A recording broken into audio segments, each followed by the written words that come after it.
দেখো বন্ধুরা, তোমাদেরকে বলেছিলাম আমার মাকে দেখাবো। তো এই যে হলো আমার মা। তো আমার মায়ের বয়স অনেক হয়ে গেছে। তো অনেকে আমাকে বলেছিল মাসিমাকে একটু দেখাবা দিদি ভাই, সেই জন্য মায়ের ভিডিওটা করলাম। তো মা এখানে বসে রয়েছে, তো আমাদের সঙ্গেই কথা বলছে। মা খুব কথা বলে, আমরা যেতে গেলে খুব আনন্দ হয়, যত কথা সব বলে আর কি। তো যাই হোক, শরীর ভালো না এগুলোও কথা বলছে।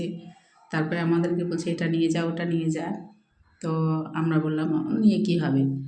তারপরে এই ঘরে আসবে বলে, গ্রামের বাড়ি তো বুঝতেই পারছো, তো আমাদের অ্যাটাচ নাই।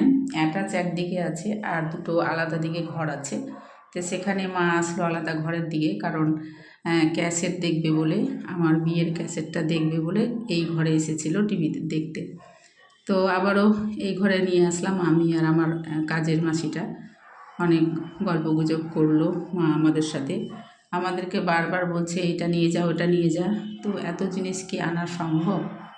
আমরা আনি না, তার জন্য মা একটু রেগে যায় যে কেন নিয়ে যাচ্ছি না আমাদের জমির জিনিস। তো যাই হোক, মা এখানে একটু ওয়াকার নিয়ে হাঁটাহাঁটি করে, আর কোথাও যদি একটু এঘর ওঘর যদি করে তাহলে ধরে ধরে নিয়ে যেতে হয়। আমরা এখন চলে আসছি, রেডি হয়ে গেছি। তার জন্য মায়ের মন খুব খারাপ। যদি ভিডিওটা ভালো লেগে থাকে, লাইক শেয়ার কমেন্ট করবে আমার মায়ের নামে।